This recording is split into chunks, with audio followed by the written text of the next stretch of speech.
Good day, everyone. Today, I want to talk about something incredibly important, especially for anyone who wants a healthy, loving, and emotionally secure relationship. This isn't about blaming men. It isn't about playing games. And it definitely isn't about hardening your heart. It's about self-respect, emotional wisdom, and creating relationships where love flows both ways. Because the truth is this: love doesn't grow when you give too much of yourself away. Love grows when two whole people choose each other freely. So here are 5 things you should never do for a man, not because you're cold, but because you value yourself. Never chase a man who isn't choosing you. Never chase someone who isn't choosing you means understanding how attraction and connection naturally work between two people. When interest is real and mutual, effort flows in both directions without force or pressure. You don't have to overthink texts, initiate every conversation, or constantly wonder where you stand. There is clarity, not confusion. Chasing, on the other hand, begins the moment you feel responsible for keeping the connection alive. It shows up as always being the one to reach out first, always adjusting your schedule, always giving more energy than you receive, and telling yourself that if you just try harder, something will finally click. When you chase someone, you unintentionally shift the balance of the relationship. Instead of two people choosing each other, it becomes one person proving their worth while the other passively decides. This dynamic slowly erodes self-esteem because your value starts to feel conditional, dependent on whether the other person responds, commits, or stays. Over time, you may begin to question yourself rather than questioning the situation. You wonder if you said the wrong thing, if you're too much or not enough, or if you need to change to keep their attention. Attraction does not grow through pressure. It grows through freedom. When someone feels chased, they don't feel inspired to move closer. They feel less urgency to invest. Human nature responds to what is freely given, not demanded or overoffered. If someone knows you'll always be there no matter how little they give, there is no reason for them to step forward. Chasing teaches people how little effort is required to keep you around. Choosing not to chase doesn't mean withdrawing love or playing games. It means paying attention to behavior rather than potential. Words, promises, and chemistry mean very little if they aren't backed by consistent action. Someone who is choosing you will show it in clear, grounded ways. They will initiate contact. They will follow through. They will make time. You won't need to decode mixed signals because there won't be any. Interest that is real doesn't need interpretation. Chasing often comes from fear, the fear of losing someone, being alone, or starting over. That fear can convince you to accept uncertainty as hope and inconsistency as mystery. But what feels like passion is often anxiety created by unpredictability. When you stop chasing, you give yourself the space to see the truth clearly. You allow the connection to either rise to meet you or fall away. And either outcome gives you clarity rather than confusion. Not chasing also protects your emotional energy.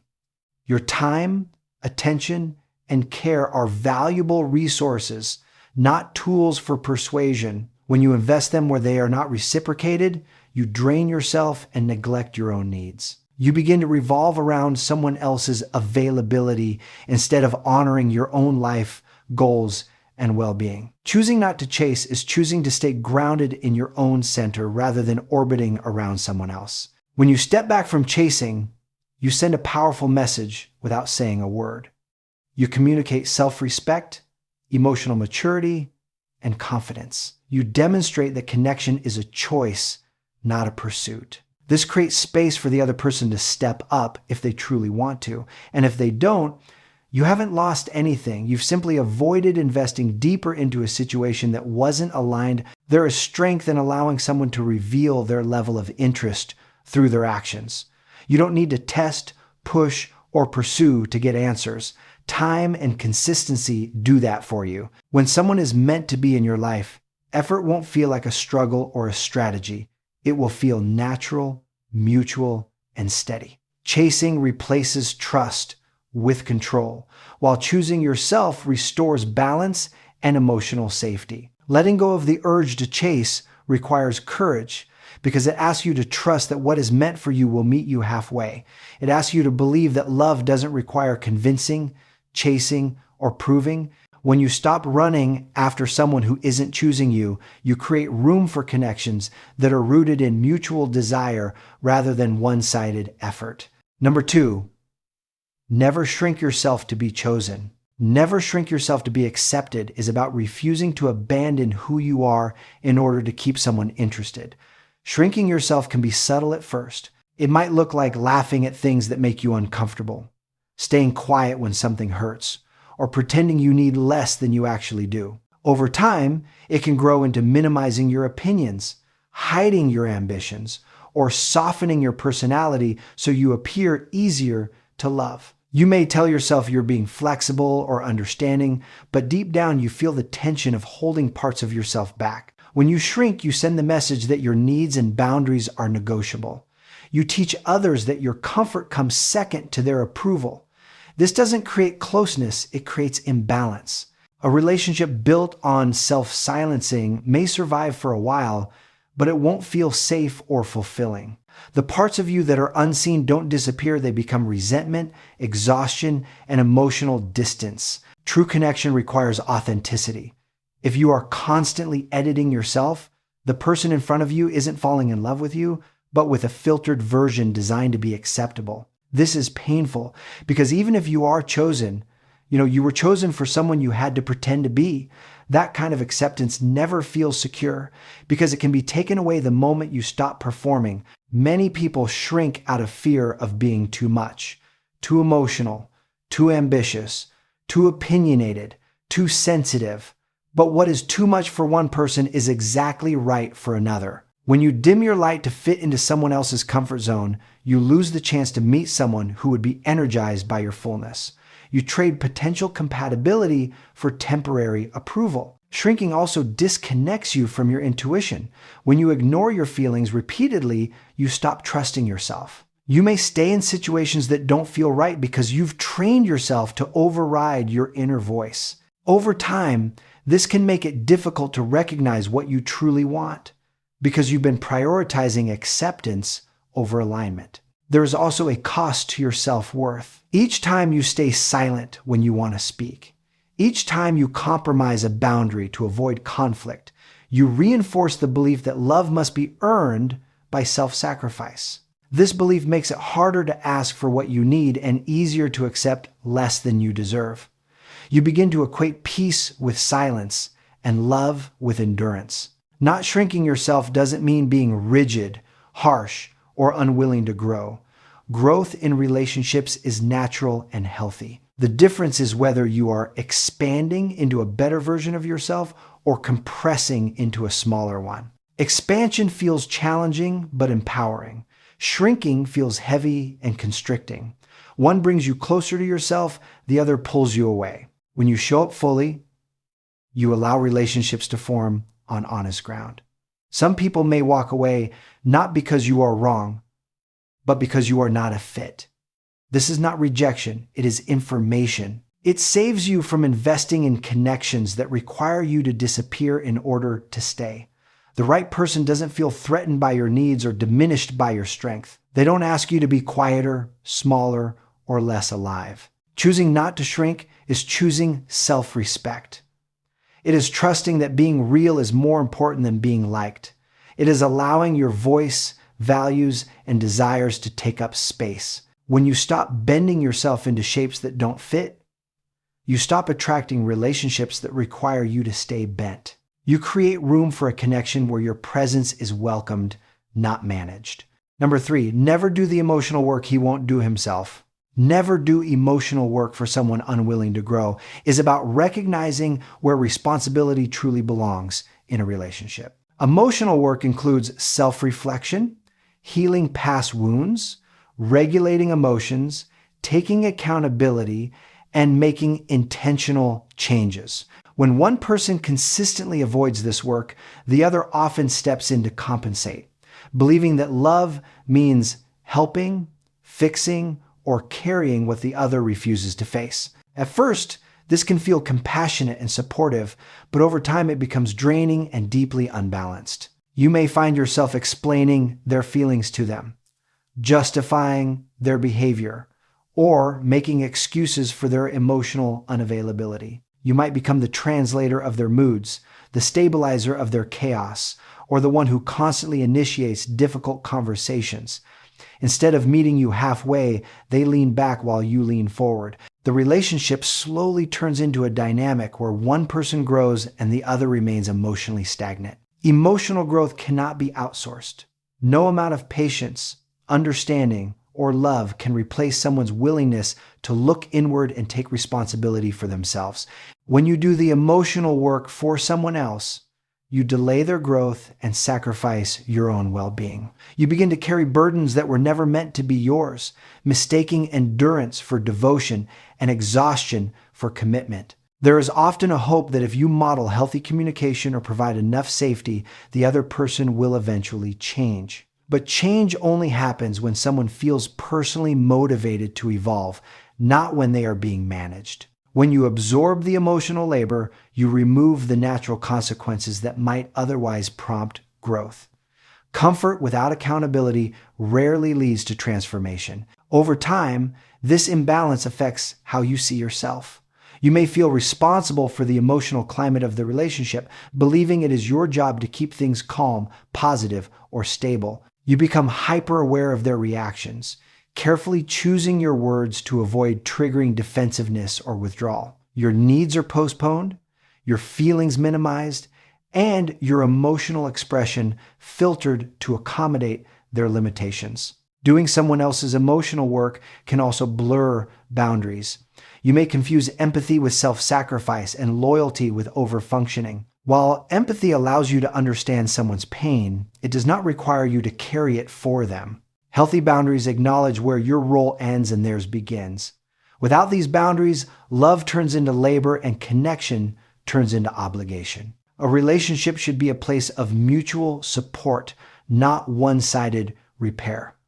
Supporting someone through growth is different from dragging someone toward it. When effort, reflection, and accountability only flow in one direction, resentment quietly builds.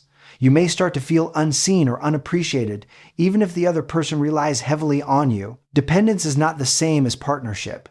It's important to recognize that unwillingness to grow often shows itself through patterns, not promises. Someone may talk about change, acknowledge their issues, or express regret, yet take no consistent action. Words can sound sincere, but growth is demonstrated through behavior over time. When you keep doing the emotional work in response to empty promises, you reinforce a cycle where intention replaces effort. Letting go of this role can feel uncomfortable, especially if you are used to being the strong one. You may fear that stepping back is selfish or unloving. In reality, it is an act of self-respect. Allowing someone to face their own emotional responsibilities gives them the opportunity to either rise or reveal their limits. Both outcomes bring clarity. You are allowed to desire a relationship where emotional responsibility is shared. You are allowed to expect effort, self-awareness, and accountability from someone who wants to build something real with you. Love is not proven by how much you can carry, but by how well two people can grow together without one person disappearing under the weight. Number 4, never put your life on hold waiting for him to decide. Never put your life on hold, for uncertainty is about honoring the momentum of your own life instead of suspending it for someone else's indecision. Uncertainty often disguises itself as hope. It sounds like maybe someday I just need more time, or I'm not ready right now. These statements can keep you emotionally invested while nothing actually moves forward. You stay in a holding pattern, believing that patience will eventually be rewarded, while your own life quietly waits in the background. When you pause your life for someone else's timeline, you begin organizing your choices around their availability rather than your own desires. You delay plans, turn down opportunities, and soften your expectations so you don't pressure them. Over time, this waiting becomes a habit. You stop fully committing to your own goals because you don't know where you stand, and that lack of clarity slowly drains your energy and enthusiasm. Uncertainty is not neutral. It has a cost. It creates anxiety, self-doubt, and emotional exhaustion. You may find yourself constantly analyzing interactions, searching for signs of progress, or replaying conversations to find reassurance. Instead of living in the present, you live in anticipation, always preparing for a future that may or may not arrive. This kind of waiting keeps you emotionally busy, but personally stagnant. Putting your life on hold also shifts the power dynamic. The person who is undecided holds control, while the person who waits carries the risk. Even if this imbalance is unintentional, it affects how you show up. You may become overly accommodating, hesitant to express your needs, or afraid to ask direct questions in case the answer disrupts the connection. Your silence becomes the price you pay to stay close. It's important to understand that readiness is not something you can influence through patience or sacrifice. Someone is either able and willing to show up, or they are not. Time alone does not create clarity if there is no intention behind it. Waiting without a shared direction is not building a relationship. It is postponing a decision. And in that delay, you are often the only one making sacrifices. Life does not pause while someone figures out their feelings. Your growth, experiences, and opportunities continue whether you engage with them or not. When you put your life on hold, you miss moments that could bring fulfillment, connection, and joy. You postpone becoming more of who you are in exchange for the possibility of someone choosing you later. That trade-off slowly erodes your sense of agency. There is also an emotional toll in living in limbo. Stability comes from knowing where you stand, not from guessing. When clarity is consistently deferred, you may start questioning your worth, wondering why you are not enough to inspire certainty. This internalization of someone else's indecision can damage your self-confidence and distort your perception of what healthy relationships feel like. Choosing not to wait does not mean rushing or forcing outcomes. It means continuing to move forward in alignment with your values and goals. It means saying yes to your life even when someone else is unsure about theirs. Movement creates clarity. When you live fully, you naturally attract situations and people who are ready to meet you where you are. Allowing your life to continue also gives others the chance to show their true intentions. When you stop holding space indefinitely, those who genuinely want to be part of your life will step forward. Those who were comfortable benefiting from your availability without commitment may fall away. Both outcomes provide honesty, which is far kinder than prolonged uncertainty. There is a difference between patience and self-abandonment. Patience has a direction and a shared understanding. Self-abandonment asks you to wait without reassurance, sacrifice without reciprocity, and hope without evidence. You are not meant to live in suspension, waiting for permission to move forward. Your life deserves momentum. Your dreams deserve action. When you choose not to put your life on hold, you affirm that your time is valuable and your path matters. You allow relationships to complement your life rather than replace it. In doing so, you reclaim your ability to choose rather than waiting to be chosen. Number 5, never love him more than you love yourself. Never love someone more than you love yourself is about maintaining a balanced relationship with your own needs, values, and sense of worth. Loving someone deeply is natural, but when that love comes at the expense of your well-being, it begins to cost you more than it gives. Overloving often starts with good intentions. You care deeply, you want the relationship to work, and you are willing to compromise. The problem arises when compromise turns into self-neglect. When you love someone more than yourself, you may tolerate behavior that hurts you because the fear of losing them feels stronger than the discomfort of staying. You excuse inconsistency, dismiss your own feelings, and rationalize situations that don't align with your values. Your internal dialogue shifts from, "Is this good for me?" to, "How can I make this work?" even when the situation repeatedly shows you that your needs are not being met. This imbalance often leads to losing touch with your boundaries.